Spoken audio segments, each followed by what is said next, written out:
6:05 p.m. Wednesday, June 29, 2016. Will you please rise for the Pledge of Allegiance? I pledge allegiance to the flag of the United States of America and to the republic for which it stands, one nation, under God, indivisible, with liberty and justice for all. You may be seated. Thank you. Okay, I guess we didn't have any call to the public today. No, we didn't. No call to the public? Okay. All right. And then we'll go to number 4, executive session. Do we have a motion? Second. All those in favor signify by saying aye. Aye. Motion carried. We'll now go into executive session.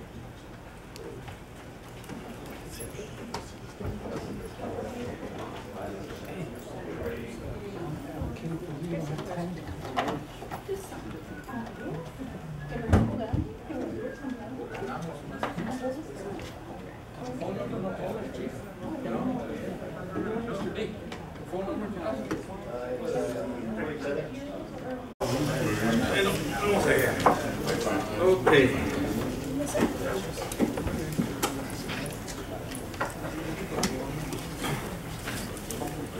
Okay, we'll call this meeting back to the public from executive session. I guess going to line 6 orders, number 1. Oh, we do have, I'm sorry. I didn't see, okay, sorry. Let me go on a few steps backward again, and before we go to orders, we had a call to the public from Francis de la Osa.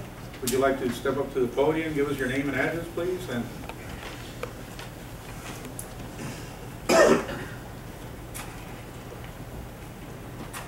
my name is Francis de la Osa, and my address is 741 North Linda Vista Drive. I'm coming here because I got this letter. We were out of town. We did not know about this meeting that took that you had.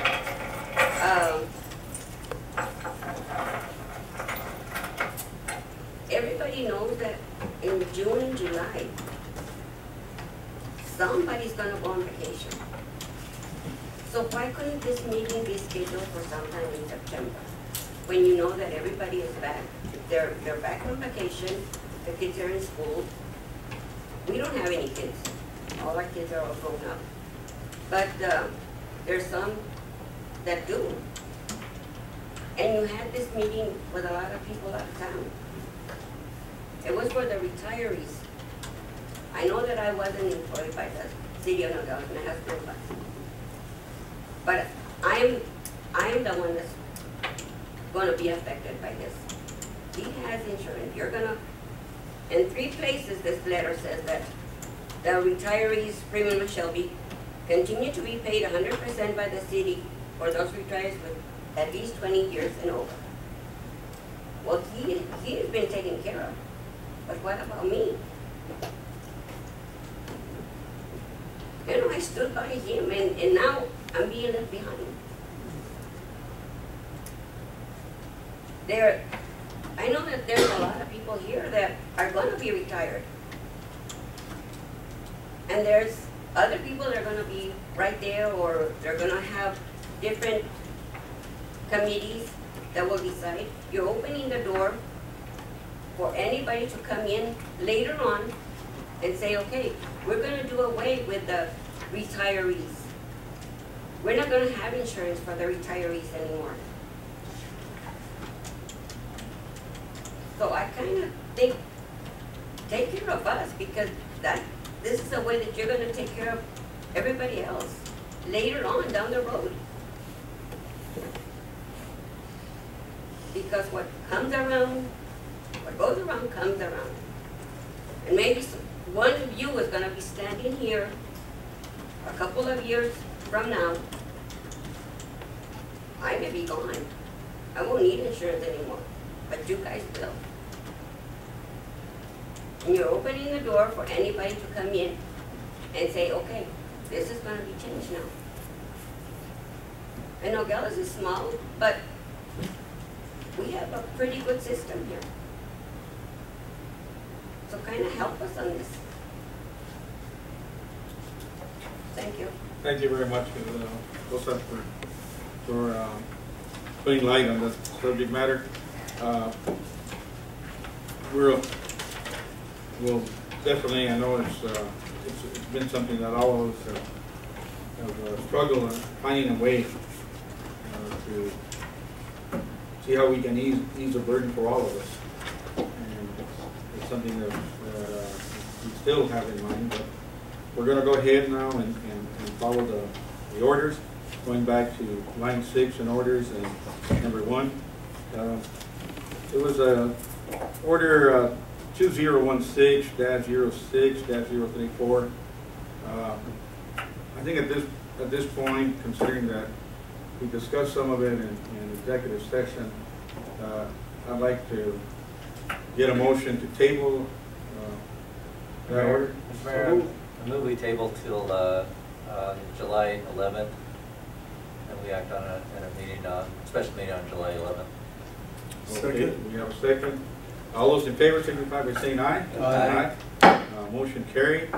And we come now to number 2, consideration and possible action of order 2016-06-031, in order of the Council of the City of Nogales, Arizona, amending the City of Nogales Personnel Manual, Chapter 11, regarding eligibility, termination, and payment of premiums in connection with retiree city insurance health benefits. And I know that we discussed it, and I don't know if anybody has a better idea before we go on into that item.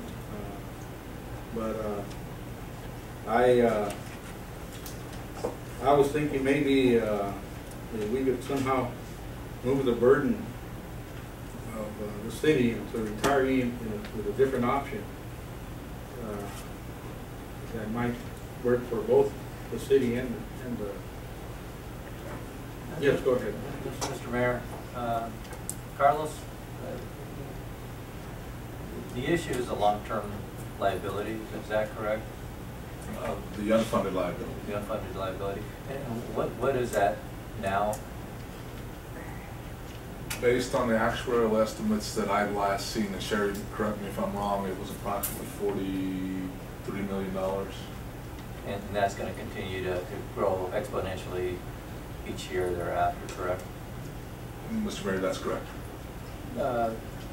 Is there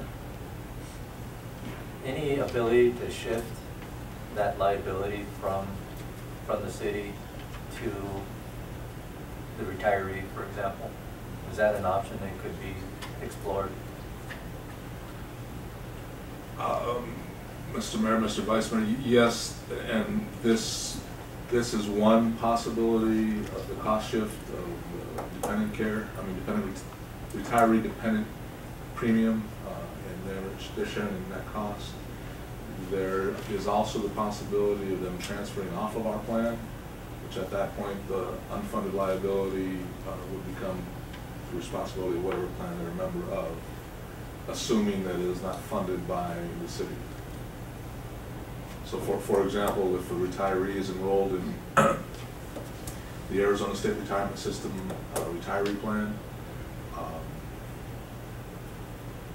individuals enrolled in that plan, whether it's a good or bad year, the claims experience, that plan would incur future increases, future claims, and payment to that plan would be a fixed amount incurred by the city.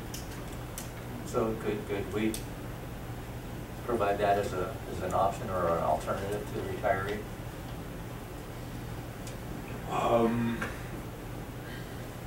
Mr. Mayor, Mr. Vice Mayor, that's a possibility.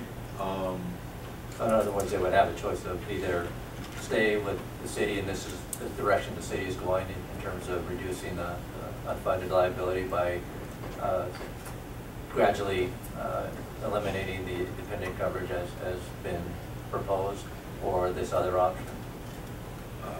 Mr. Mayor, Mr. Vice Mayor, yes, that could be a possibility. The plan itself, if you're thinking of using the Arizona State Retirement System plan, there's some variations within the plan based on age, because they have Medicare supplements, because their plan is secondary, Medicare is primary. Those supplements cost significantly less than what we have. Then there also is the matter of where the retiree resides, and there are different rates based on the type of plan that is available based on the county of residence. So it is a possibility if the council decided to provide a fixed subsidy with a flat dollar amount. And by doing so, that would limit the liability to the actual subsidy on an annualized basis. For example, if the council were to decide to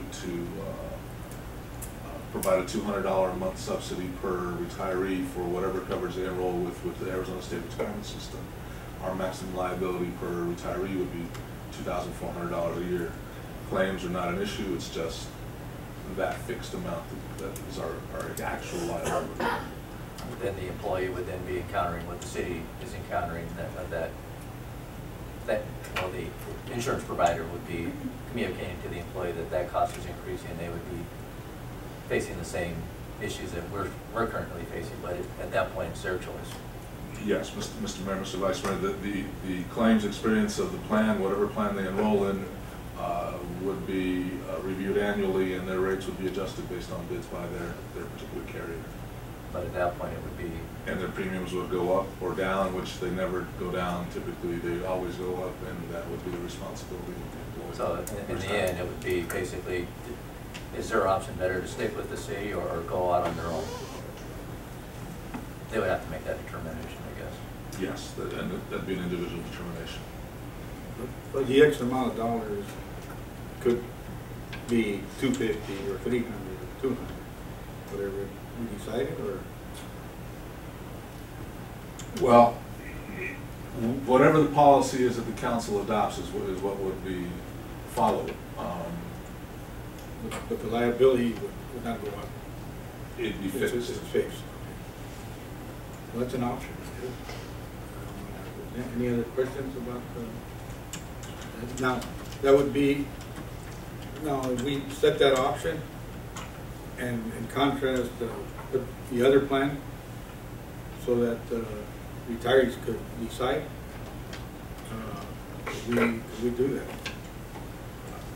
that. At this point, Mr. Mayor, I couldn't tell you yes or no, because this is something that was just raised this moment, so I couldn't even tell you what the cost would be, because the calculations would have to be individualized based on where that individual resides, whether or not they're Medicare eligible or not, and which plan they enroll with.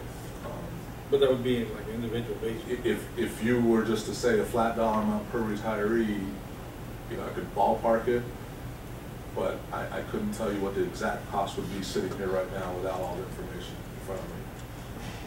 Is that something you can do, Carlos? Then, say if we postpone this until this meeting on July 11th, is that something that you could come back to us and say? Or is that too short? Mr. Mayor, Mr. Vice Mayor, that might be a little short. I hate to tell you yes and not have the answer. I mean, how about we just put it on the agenda, table it, put it on the agenda, and then if it's good to go, then we can move forward. If not, then we can delay until you got the information. I can give it my all and see if we can get it all done by then. And I should have a good stab at it. There's some considerations that I got to look at too, because the open enrollment period for the state retirement plan typically occurs in November or December, at least it used to be. So I'd have to go back and take a look at how long we'd have to continue until that occurred, and a few other things. But I can make that attempt. Okay. And Sherry and I can sit down and I'll have to gather a lot of information, because the state retirement system doesn't send us their health insurance information. I'll have to get with them and see what I can gather. Then, Mr. Mayor, if you would like, I would like to move that we table action on this item until the special meeting on the 11th as well, to allow staff time to put together an option for the retirees. Okay, we have a motion. Second. Second. Well, I guess we pretty much know what we're doing, so everybody, all those in favor signify by saying aye. Aye. Aye. Motion carried. Table. We'll go to number 3. Consideration and possible action of order 2016-06-033, in order of the Council of the City of Nogales, Arizona, adopting the official final budget for fiscal year 2016-2017 as presented. Mayor, before we do that, you've got to have the public hearing. Open the public hearing under section 5. You jumped over to number 5. Oh, I jumped over it. Let me see. From On the front page. number 5. Oh, yes, we go. Yeah, sorry about that. Guess I need a new change of glasses. Maybe I didn't take that off. Okay. Yes, we go back to number 5, public hearing, final budget. And Just open it up.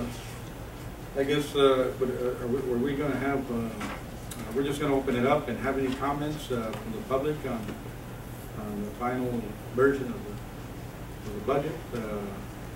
Anybody like to comment, come up to the podium and say something? You're free to do so, just state your name and address. All right. So, I guess seeing none, any questions from the council? Before we act on this, can we also continue the public hearing until our special meeting on July 11th? Reconvene? Yeah, if you want to do that, you can reconvene the public hearing to that date. And then in connection with that also, you'd have to then also move to table item number 3 to that date. Okay. And just so the public is aware, there's items that are related to our contract negotiations that are probably tied to the budget. So I think it would be prudent that all items be addressed at the same time. So, Mr. Mayor, I'd like to move that we reconvene this public hearing on July 11th. Okay, we have a motion and to table number 3. And to table the adoption of the budget. I'll second the motion. Okay, so we have a motion and a second to reconvene and table item 3. All those in favor signify by saying aye. Aye. Motion carried. And we have on number 4, consideration and possible action of order 2016-06-035, consideration and possible adoption of a resolution approving the issuance of Nogales Municipal Development Authority Incorporation Municipal Facilities Revenue Refunding Bonds, Series 2016, approving the form and authorizing the execution and delivery of related necessary agreements, approving an official statement and the circulation thereof, delegating to the Finance Director the authority to determine various terms, and declaring an emergency. I guess that last part there, I guess as far as declaring an emergency, is that just for, the question, is it just for this issue right here for the bonds, or are we giving more authority than we should? Okay, just want to clarify that. Mr. Mayor, that question has to do with expediency, just to allow us to proceed with this as soon as possible, because we have to try and obtain the best rate for refinance. So that question again, was only, if it's only for this item. That's all. Thank you very much. So moved. Okay, we Second. have a motion approved, but a second. All those in favor signify by saying aye. Aye. Motion carried. We go to number 5 of the orders, consideration and possible action of order 2016-06-036, in order of the Council of the City of Nogales, Arizona, ratifying one change order totaling $11,721 to the original contract for $210,000 to 2 W.W. Williams in Tucson, Arizona, for the refurbishment of 2 fire engines And do I have a motion to approve? Okay, we have a motion and second. I think we all know that we need that engine right away. So all those in favor signify by saying aye. Aye. Aye. Motion carried. And we are down to the end. Okay, we have a motion to adjourn in a second.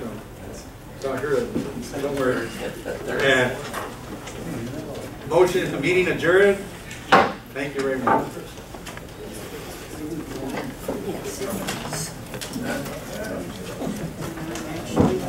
It was going to be